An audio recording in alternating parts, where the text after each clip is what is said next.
Welcome in everyone, how you guys doing? If you guys decide, hit that subscribe, like, share, and yeah, we're going to get straight into this. Also check out my description, I'll put the link to the original video that's here that you can go and see it in your own time if you want no interruptions, and you know what I'm saying. Also, I'll have my playlist in the description of all the, Drake versus Kendrick Lamar, etc, etc, etc. But let's not waste no time, this is a long video, so yeah, let's go.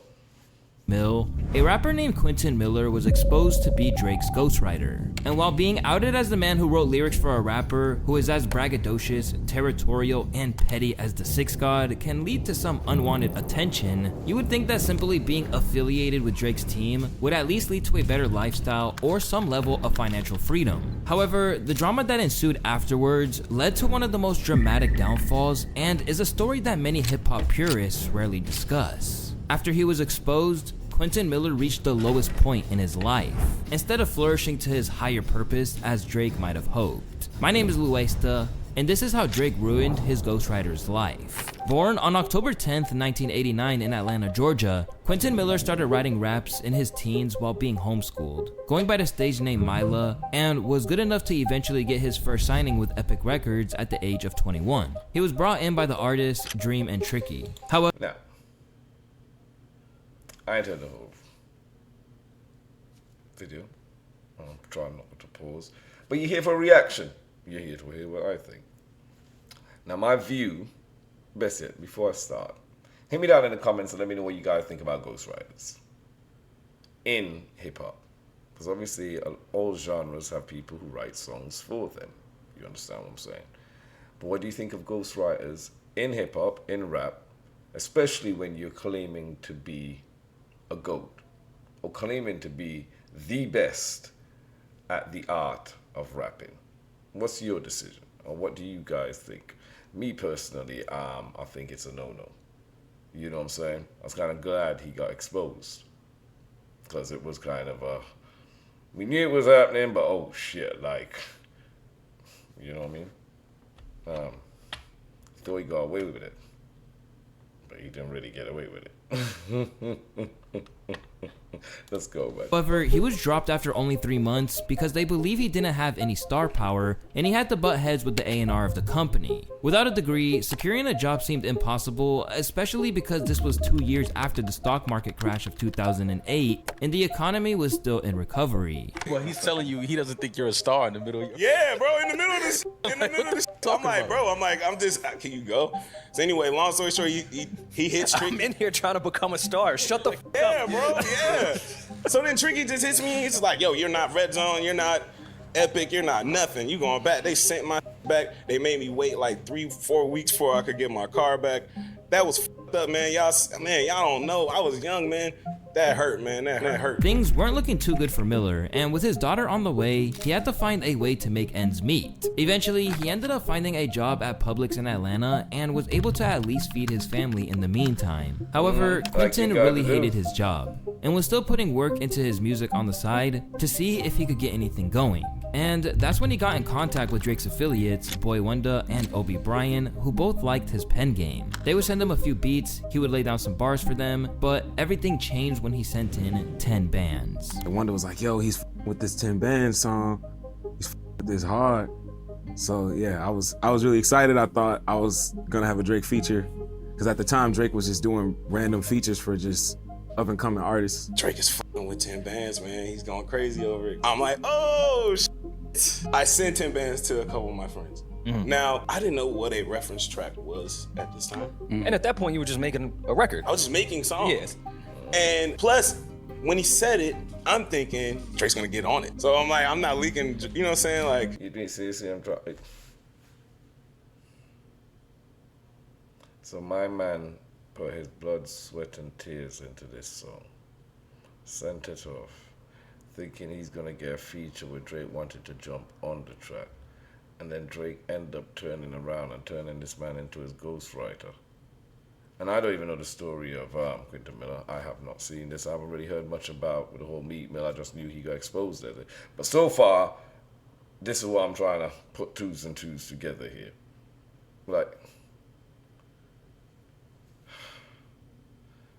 culture vulture is an understatement, you know, bro.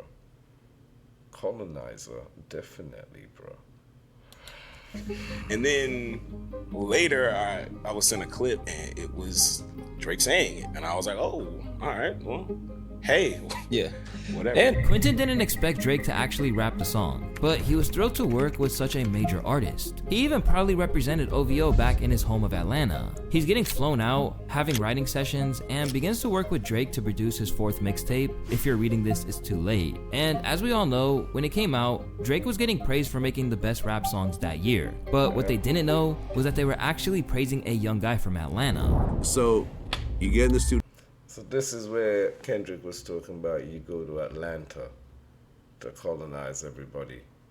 I mean, he called out the names, and Quentin Miller is really the first one. Like, man, these brothers here were really just trying to make ends meet, happy to get a little recognition, and man, the motherfucker came and just took advantage of them, you know. Studio with Drake, and you end up basically co-writing what became Used To, 10 Bands, Legend, and 6 Man. Yeah. I also wrote on Bless. Too. That was when I first met Big Sean during that session. I felt like I was, you know, a part of the shit. Like, you know, Man wrote. What? Yeah, but this is what I'm saying, yeah. So even when Meek Mill went to attack Quentin, I had no respect for that. I had no respect for that because it's not this guy's fault. He did nothing wrong. You know what I mean? Even if he wrote the diss track, he's the one who told him, I need a track, You know what I'm saying? Like, I had no respect for that at all. But this is you know, Drake literally was looking me in my face like, yo, man, this album wouldn't be possible if it weren't for you. Like, you know, you really helped. You have no idea. Like, you saying this to a dude that was working in the bakery, you know what I'm saying? Like, I thought my dream was over with after Tricky and them dropped me off, you know? Like, I was crying like a baby, you know, because I'm like, how the fuck else am I gonna do this? You know, they were the people that I knew, and I ain't have nobody else, you know? So it just felt like it was just one of the best times, you know? Yeah, it felt like I was on the team. However, things would take a drastic turn for Miller and Drake fans after Meek Mill came into the picture. After teaming up with Drake on Rico for his 2015 album, Dreams Worth More Than Money, Meek Mill would put out a tweet alleging that Drake has a ghostwriter, saying, "Stop comparing me to Drake too, he don't write his raps. That's why he ain't tweet about my album because we found out. Other artists know though, Lil Wayne and Nicki know, ask them. They gon' act like they don't see them tweets." Meek was mad that Drake wasn't helping to promote his album. And people were saying that the line, "the girl of your dreams to me is probably not a challenge" in Rico, is a diss to Meek Mill because Drake has been very close to Nicki Minaj, who was dating Meek at the time. This was a pretty crazy revelation back then, since ghostwriting wasn't as popularized as it is today. It was mind-blowing for fans to find out that one of the top artists in the game... That's the only way he could go at people is trying to mention about your woman.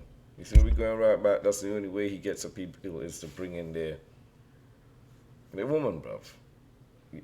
There's certain lines you don't cross, bruv, and that's the only weapon you could reach for every time you get into an argument with another guy, bruh. You start pissing off not just each individual, but men on a whole.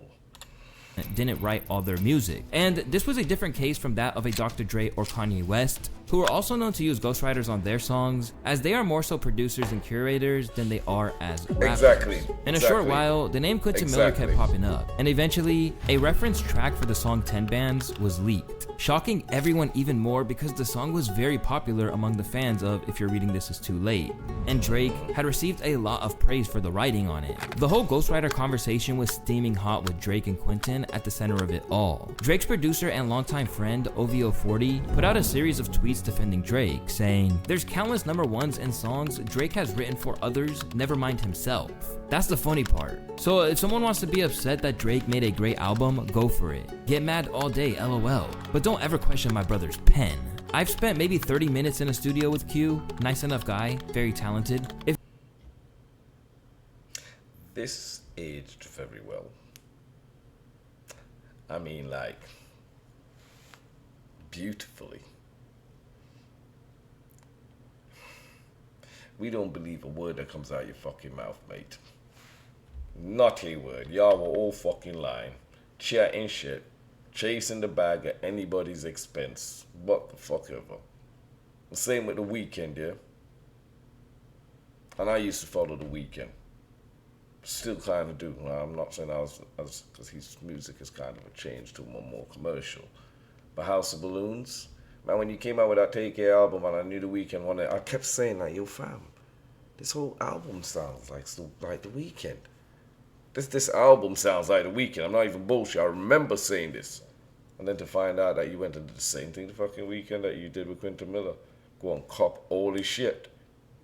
Bruh, you know, fucking thief. If you're asking if Q contributed to If You're Reading This, yes, he did. You can also see that by reading the credits, which is a point a lot of people seem to forget when saying an artist uses ghostwriters. When a writer contributes to a project, their name is usually slipped into the credits, therefore, they aren't ghostwriting by definition. However, no one actually checks the credits for every single project to police who had help and who didn't, which is why this case was blown way out of proportion by Meek Mill. To make matters worse for Quentin Miller, he was now getting clowned online for some of the lyrics he wrote with people, saying that he ain't got the looks or money to be spitting lines like, "The girl of your dreams to me is probably not a challenge." But Quentin would also put out a statement explaining his side of the situation, as well as downplaying the work he did on the album, saying, "Most of the project was done before I came into the picture. I remember him playing it for me for the first time thinking, why am I here? Like, what does he need me for? I am not and never will be a ghostwriter for Drake. I'm proud to say that we have collaborated, but I can never take credit for anything other than a few songs we worked." Did he really write this, or did fucking UMG OVO decide to put out this statement on his behalf and make him write this? We all finding out now that, you know what I'm saying, it ain't really just OVO, it's a gang. Motherfuckers walking around like they could bully, intimidate, and you know what I'm saying, like, I don't believe these were Quentin Miller's words, but that's just me. Worked on together. However, this would turn to be a big mistake because in trying to defend Drake, he would piss off Meek Mill. They caught me, we was in LA, I was walking to the Nike store and he approached me, and this was really my first time really talking with Meek, and basically told me like, you know, he didn't appreciate the letter that I dropped, and it made him seem like he was a liar or whatnot, and they stole off on me in the Nike store and ran. I shed blood in the Nike store on Wilshire. They tried to get me in front of paparazzi at first. We kind of caught each other. I was getting out the Uber and we kind of caught each other. And then he sent his man. He was like, "Yo, come over here. Meek wants to talk to you." And I was just like, I don't want to go in front of paparazzi. Like, I don't want to do that. And so like, you know, they just followed me in the Nike store. Yeah. And just popped off in the Nike store. From what we know now, Meek was allegedly instigated by Nicki Minaj, who felt like her man was being disrespected. So not only did he get abused online, he gets beat up by Meek's goons. And to make matters worse, I don't want to hear that Meek was instigated by Nicki. Bro, you gonna make I don't believe that. Yeah? And even if it is true, man, that's sucker move right there. Come on now. That's sucker move right there. Seriously. Like, come on, man. Drake basically cuts him off after the entire incident. Quentin was really disappointed in the silence from Drake's camp because he went to bat for them and they still hung him out to dry. But he took solace in the fact that he was well known for being a part of his song. He got what he wanted from Quentin. Now it's over. Now his secret is out. He don't need you no more. Time to go and find somebody else that he could rob. And believed that things would look up for him very soon. However, what he saw before him was more disappointment, making Quentin believe the industry had blackballed him. Man, I'm thinking like the phone is just about to just ring off the hook. I'm thinking, you know, anytime anybody's involved with one song with this guy, it's like everything, you know, and it's just like, it just wasn't like that. It's just like, it just didn't happen. It was strange. To add insult to injury, Drake and Meek Mill would end up clearing their differences, reuniting in 2018 for Meek's Championships project. But Quentin's situation was somewhat expected because he outright told labels not to reach out to him. I'm not a writer, and that's like the interesting thing, and to all industry people out there and labels out there, like, please, I want y'all to know that I am not a writer. Don't invite me to your writers camps. Like, that was a special situation that just happened to happen. It was an opportunity, and we just happen to be on the same wave. You see, Quentin suffers from the same problem that hinders artists with stronger pens in the industry. Just like Partisan Fontaine, who wasn't happy when Kanye exposed him as a ghostwriter, Quentin didn't want his writing to overshadow his music. From the label's perspective, people like Quentin are more valuable in the background for their already established artists, and are therefore less likely to receive opportunities since they could just keep boosting an already marketable artist. But ain't that foolish though, because if you position yourself correctly as a writer, you make a lot of money though. I don't know. I need to maybe go. Y'all let me know down in the comments. As a writer, people who actually write songs for people, don't sometimes they make more money than the actual fucking artist that's singing it? I'm just saying. Of course, there are real shady deals out there, and some of them don't even make nothing. These record companies make sure that the writers don't, But on a real note, like, I wrote that song. Ain't I getting royalties off that song for the rest of my life? Like, even though the singer does too, but I wrote that shit. So my percentage be a bit higher. I know. I'm going to read the comments. Y'all fill me in. On the 5-year anniversary of the release of the If You're Reading This Is Too Late album, Quentin will put out a video expressing his dissatisfaction for how things happened with his career. Drake and Meek is best friends now. They watch basketball games and they do shows together, So it's just like, what was that even for? What was all of that for? Like all the stress that it caused, And I know everybody else is able to move on because everybody else's careers was established. My career wasn't established. To the music game, labels, artists, whoever, take a chance on me. Take a chance on Quentin Miller, man. Y'all know I do these records. Y'all know I got these records. I could do that in my sleep. Take a chance on me, man. Everybody want to kick me to the curb, man. Everybody want me to just play the background, and they just want to just give me ideas for this person, give me ideas for that person. Man, give me the opportunity, man. Give me the ball, man. I see a lot of artists out here that I know for a fact I can box with, man. I can box with all these, man. With more and more time passing and with Bill's... I think maybe he should have taken the opportunity to write for a couple of artists, get himself established, put his foot in the ground, and then come out and do his thing. I think, who did that? Wasn't Kanye West? Started off as a producer, and then, decided to do his own album. And obviously under Rockefeller. But still, any opportunity you get is better than no opportunity.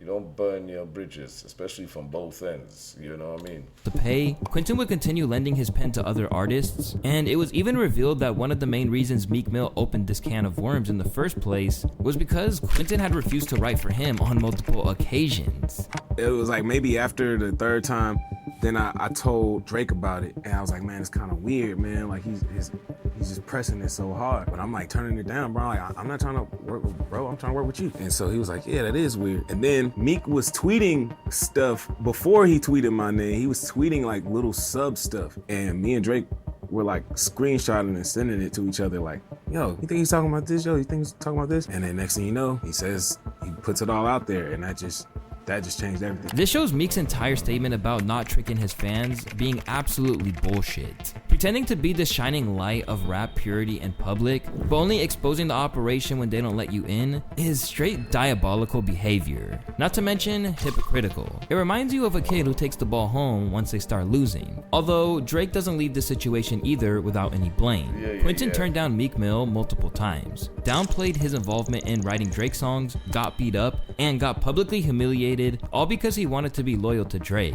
The least that Drake could do was keep working with him, since most of his fans didn't care if Drake used ghostwriters. Maybe just because I was just a writer, or I don't know. It was just like I just didn't matter. Just like this guy, even with drama and them, like just kind of just throwing my whole life, on the back burner, just like, whatever, just to get at a nigga, like, but what about me? What about me taking care of my family? And, the fact that I put my whole life into this shit, I don't have no other skills. I ain't go to college, like, I make music. That's my skill. What's even crazier is that he only made $30,000 for all the songs he wrote for Drake's mixtape. Now, that isn't all really Drake's. Get the fuck out of here. Get the fuck out of here. I just told y'all to hit me down in the comments to tell me that obviously he got that shitty fucking deal, bro. Man, that is highway robbery. And I know he wrote a whole bunch of songs, so that's what?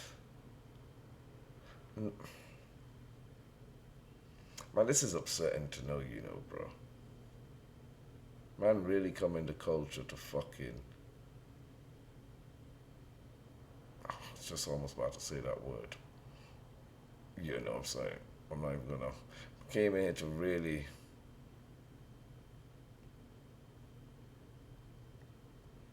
run it to the ground. Like, when certain places go to other places, take all their natural resources and stuff, yeah. Kind of definitely feel like we're back in trying to slavery days. A man coming inside here trying to put us back out in cotton fields. Like, come on now. This kind of a... Yeah, 30K, bro. Like, take that, bro. Take that. Walk with that. You understand me? Don't tell me nothing. That are yours. Yeah? Be happy me give you something. Something better than nothing. And don't talk back to me. I feel like man's out in the fucking sugarcane field here, cutting sugarcane for you, and I can't tell you shit. Are you taking the piss out of my life, bro? What's wrong with you, bro? You taking the piss? Fuck out of here. His fault. Yes, he should have been paid more, but remember in the beginning when I said Quentin got dropped from Epic Records back when he was 21? Well, it turns out they dropped him but kept his publishing, meaning they basically took all of his royalty money for years, until 2019, when he finally managed to leave the deal. Quentin's life after writing for Drake can be described as getting dealt a bad hand over and over again. From losing his leg in an accident in 2016 to almost getting scammed by Big Sean in 2022. I'm like, man, this a full circle moment, bro. He's like, yeah, bro, this... What the fuck? Yo, bro, losing his leg, almost getting scammed by Big Sean is what y'all don't be trying to change my perception of Big Sean like this. You might need, I have to go do some research off. Hit me down in the comments. What the fuck? This is full circle. No, this is full circle. Funny. So I'm really like looking up to it. And then maybe like 2 weeks, a week before the album drops, he's just not responding to me at all. Then, like a week before, I'm in the studio with Hit Boy. I just randomly hear in a conversation with Hit, yeah, the album drop next week. I'm like, wait, what?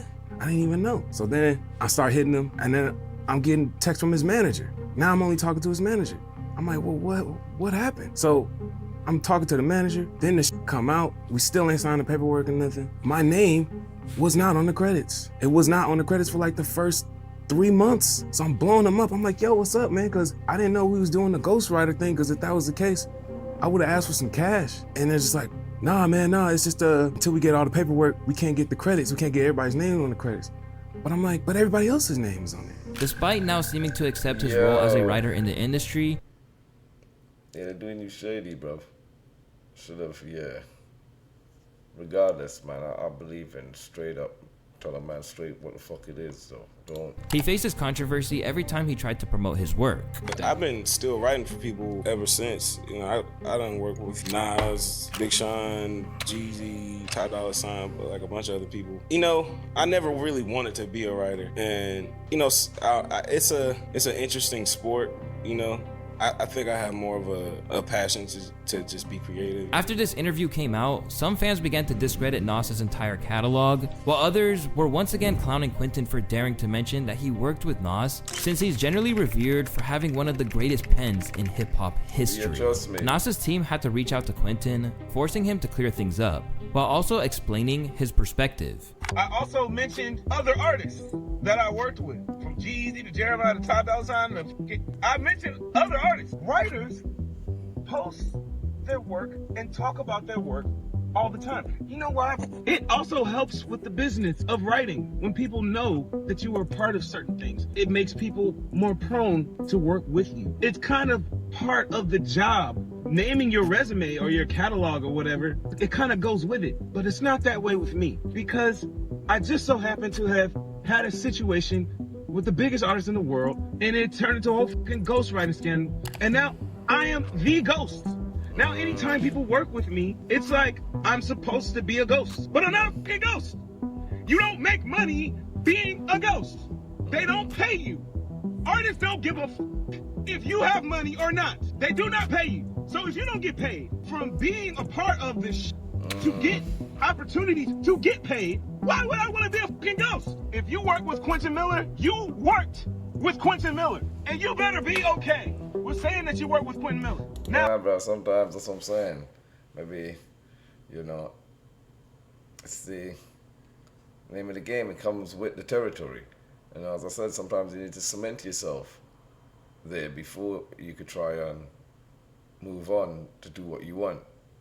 There's no, unless you go in independent, and obviously you do not have what it takes to be independent, whether that's financial capital, etc., etc. You know what I'm saying? So until then, you start putting aside to be able to do your own thing. You know what I mean? In the meantime, you be that ghost. I mean, obviously, either which way, they're gonna fuck you over. when it comes to the Nas situation, I pulled up on Hit Boy. That was a situation with Hit Boy. I'm in the room. I bounce some ideas out. There we go. Clear it up. I just bounced some ideas. Couple ideas went. That's all that happened with the Nas. But I am not a fucking ghost. I am not a ghost. Again, being forced to downplay his involvement, just like the Drake situation. Nowadays, Quentin Miller is still trying to make strides in the industry, despite being hurt so many times. Yeah. In fact, he recently popped up on Kanye's well-received Vultures album as a writer, and had been spotted with his crew in the months leading up to its release. You see what I'm saying? And as we see how Drake's team, record label, they be out here trying to cancel people, cease and desist, all this kind of shit. You can imagine them blackballing Quentin Miller. That's why he ain't able to do nothing. I can see it happening. But guys, thank you very much for staying tuned. I know it was a long reaction, so I appreciate you guys staying here. Thank you very much. Subscribe, like, and share. And I will see each and every one of you in the next reaction. Yeah, check out my playlists. I'll put them down in the description. And yeah, bless.